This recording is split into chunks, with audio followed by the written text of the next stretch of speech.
Assalamualaikum warahmatullahi wabarakatuh. Di sini saya Muhammad Eko Saputro akan mengajarkan tentang materi hijrah Nabi Muhammad SAW ke Madinah.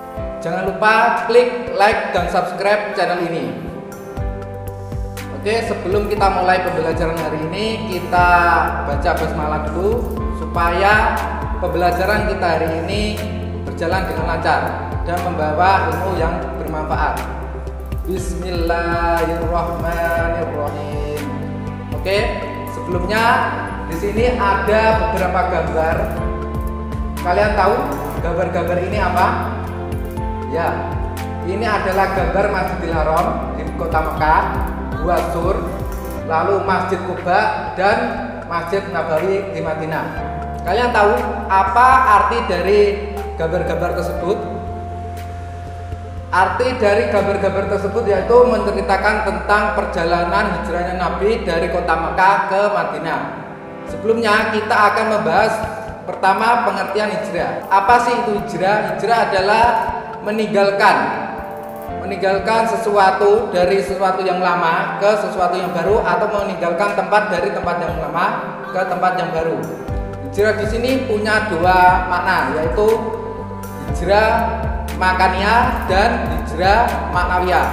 Maksudnya apa? Yang pertama hijrah makaniyah, yaitu hijrahnya dari suatu tempat ke tempat yang lain.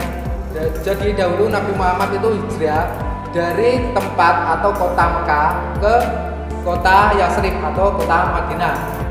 Selanjutnya yaitu hijrah maknawiyah.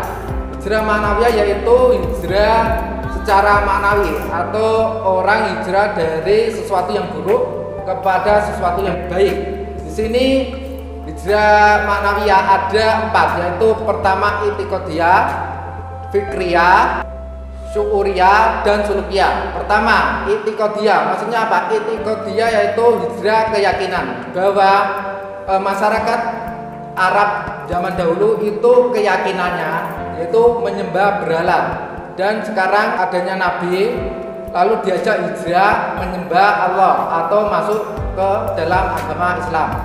Yang kedua yaitu hijrah fikriyah, yaitu hijrah pikiran. Maksudnya apa? Kalau dahulu masyarakat Arab itu suka memikirkan tentang bagaimana sih besok supaya judi bisa menang, supaya perang bisa menang, supaya bisa bersenang-senang, itu bagaimana? Itu pikiran-pikiran orang-orang jahiliyah sebelum Islam. Dan sesudah datangnya Islam, diajak berhijrah pikirannya, yaitu memikirkan tentang Allah, ciptaan Allah, dan yang lain-lain. Jadi dari pikiran-pikiran yang buruk kepada pikiran-pikiran yang baik. Yang ketiga yaitu hijrah syuuriyah, yaitu hijrah tentang kesenangan atau kesukaan. Maksudnya apa?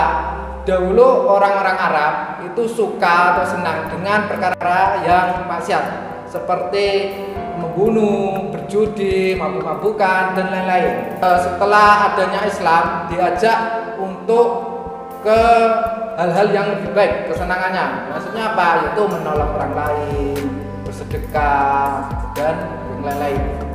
Terus yang terakhir yaitu hijrah sulukiyah, yaitu hijrah tingkah laku atau adab. Jadi di sini tingkah laku atau adab ini supaya orang yang punya tingkah laku buruk supaya hijrah ke tingkah laku yang baik. Oke, yang kedua yaitu tentang sebab-sebab hijrahnya Nabi Muhammad ke kota Yasrib atau kota Madinah. Yaitu pertama, karena pada saat itu Nabi berdakwah di Mekah mendapatkan pertentangan dari kaum kafir Quraisy. Penentangnya bagaimana? Yaitu pertama, membujuk Nabi. Nabi itu dikasih tawaran harta, wanita, dan tahta. Tapi Nabi tidak pernah terbujuk oleh tawaran-tawaran dari kaum kafir Quraisy. Kenapa? Karena bagi Nabi menyampaikan ajaran Allah atau ajaran Islam itu suatu keharusan.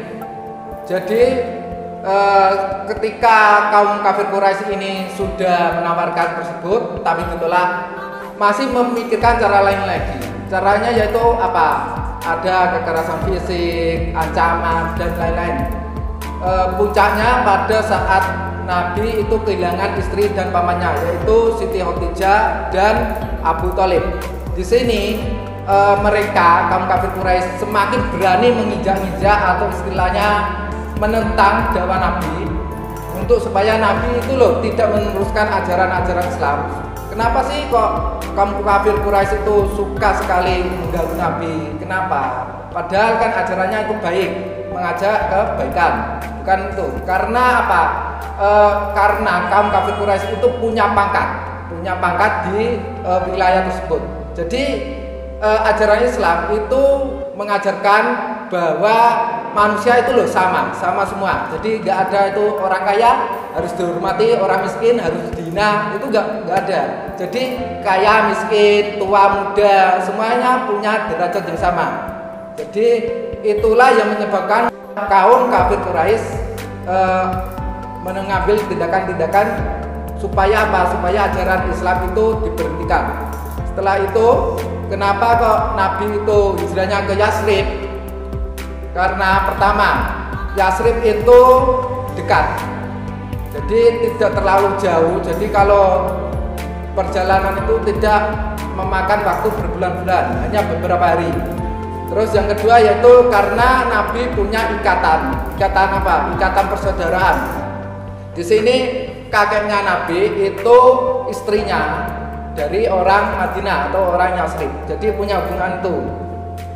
Terus yang kedua, makam dari ayah Nabi Muhammad itu berada di kota Yasrib.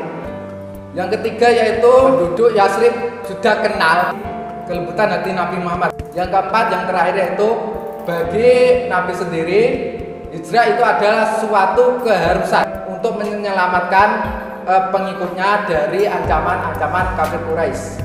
Oke, cukup sekian dulu dari saya. Apabila ada kekurangan dan kehilafan, mohon maaf. Kita akhiri pertemuan hari ini dengan bacaan Alhamdulillahirabbil alamin. Jumpa lagi di lain kesempatan. Wassalamualaikum warahmatullahi wabarakatuh.